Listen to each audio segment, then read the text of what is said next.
Halo teman-teman semua, selamat datang di channel Kimia First.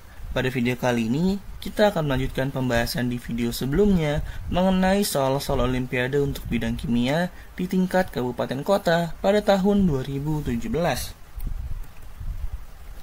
Di video kali ini, kita akan fokus membahas soal pilihan ganda dari soal nomor 21 sampai dengan soal nomor 25. Baiklah, tanpa berlama-lama lagi langsung saja kita mulai pembahasannya dari soal nomor 21. Di antara asam-asam berikut ini, yang mempunyai basa konjugasi paling kuat adalah soal ini masuk ke dalam bab asam basa. Bagi yang mau coba menjawab soal ini, silahkan di-pause terlebih dahulu videonya, lalu lanjutkan lagi setelah selesai menjawab. Baik, jika sudah, mari kita bahas bersama-sama untuk soal nomor 21. Untuk mencari nilai basa konjugasi yang paling kuat, artinya cari senyawa yang memiliki nilai Kb paling besar, di mana untuk mencari nilai Kb dari asam lemah, kita bisa menggunakan persamaan Kb sama dengan Kw per Ka. Untuk nilai Kw, sebenarnya tergantung kondisi suhu dan tekanan, tapi kita bisa menggunakan nilai Kw secara umum, yaitu 10 pangkat min 14. Untuk opsi A, karena memiliki nilai Ka sebesar 8 kali 10 pangkat min 5, maka nilai Kb-nya setelah dilakukan perhitungan yaitu 1,25 kali 10 pangkat min 10. Kemudian untuk opsi B dengan Ka 6,5 kali 10 pangkat min 5, memiliki nilai Kb 1,54 kali 10 pangkat min 10. Lalu untuk opsi C dengan nilai Ka 1,5 dikali 10 pangkat min 4, maka memiliki nilai Kb 6,67 dikali 10 pangkat min 11. Kemudian, untuk opsi D dengan Ka 1,1 dikali 10 pangkat min 3 memiliki nilai Kb sebesar 9,09 dikali 10 pangkat min 12. Terakhir untuk opsi E memiliki nilai Ka 1,4 dikali 10 pangkat min 3 sehingga Kb-nya menjadi 7,14 dikali 10 pangkat min 12. Dengan demikian, nilai Kb terbesar dimiliki oleh opsi B.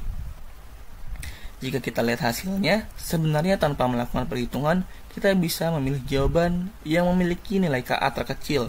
Dengan nilai Ka terkecil, maka akan menghasilkan nilai Kb terbesar. Dengan demikian, jawaban yang paling tepat adalah opsi yang B.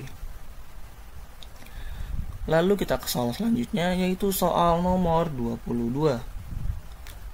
Mengenai setengah reaksi berikut ini, pernyataan yang tepat adalah soal ini masuk ke dalam materi reaksi reduksi dan oksidasi yang dipelajari dalam bab redoks.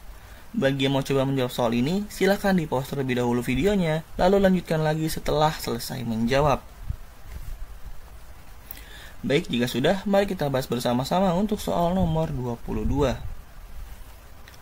Jika kita menentukan bilox masing-masing unsur, yaitu Cl, O, dan H, hanya Cl saja yang mengalami perubahan bilangan oksidasi dari plus 5 ke 0, sehingga Cl mengalami reaksi reduksi. Dengan demikian, jawaban yang paling tepat untuk soal nomor 22 yaitu opsi C, di mana terjadi reduksi pada atom klor. Kemudian kita ke soal selanjutnya, yaitu soal nomor 23.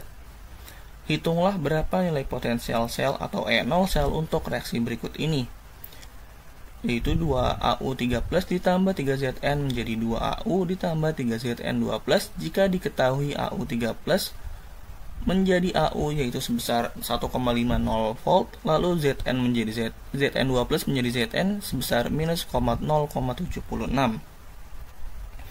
Soal ini masuk ke dalam materi sel volta dalam bab elektrokimia. Bagi yang mau coba menjawab soal ini, silakan di-pause terlebih dahulu videonya, lalu lanjutkan lagi setelah selesai menjawab. Jika sudah, mari kita bahas bersama-sama. Dalam materi sel volta, nilai E0 tidak berpengaruh ketika reaksi dikali berapapun. Nilai E0 hanya berpengaruh jika zat tersebut awalnya mengalami reaksi reduksi menjadi oksidasi, sehingga nilai E0-nya menjadi kebalikannya, di mana jika awalnya memiliki nilai plus, maka nilainya berubah menjadi minus, ataupun nanti sebaliknya. Pada reaksi yang diminta soal, AU tetap mengalami reduksi, sehingga nilai E0-nya tetap. Sedangkan Zn mengalami oksidasi, sehingga E0-nya dibalik. Sehingga nilai E0 selnya adalah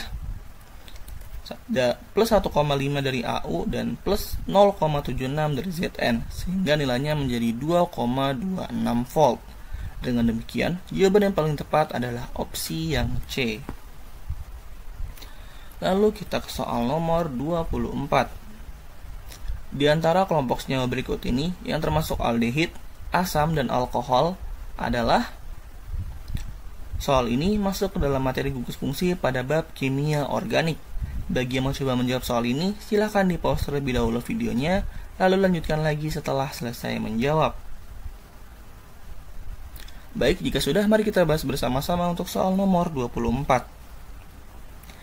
Ciri-ciri kelompok senyawa aldehid yaitu terdapat HCO atau CHO di akhir penulisan rumus molekulnya. Lalu, ciri-ciri alkohol yaitu terdapat OH bisa di akhir atau di tengah, karena alkohol bisa ditempatkan di C manapun pada rumus molekul. Terakhir, ciri-ciri asam karboksilat yaitu terdapat CO2H di akhir penulisan rumus molekul. Dengan demikian, yang sesuai dengan ciri-ciri tersebut jika kita lihat dari semua opsi, yaitu opsi E. Untuk opsi lain memiliki kelompok senyawa sebagai berikut. Untuk opsi A dengan kelompok senyawa asam karboksilat, ester, dan juga alkohol. Untuk asam karboksilat dan alkohol sesuai ciri-ciri pada penjelasan sebelumnya, sedangkan ester karena terdapat CO2C pada senyawa kedua. Kemudian kita ke opsi yang B dengan kelompok senyawa aldehid, alkohol, dan juga ester. Penjelasannya sama seperti sebelumnya. Kemudian kita ke opsi yang C dengan kelompok senyawa asam karboksilat, alkohol, dan juga eter. Untuk eter dicirikan dengan adanya COC pada rumus molekul, di mana pada senyawa ketiga itu terdapat CH2OCH3. Lalu untuk opsi D dengan kelompok senyawa aldehid, asam karboksilat, dan juga aldehid lagi. Terakhir untuk opsi E dengan kelompok senyawa aldehid, asam karboksilat, dan juga alkohol.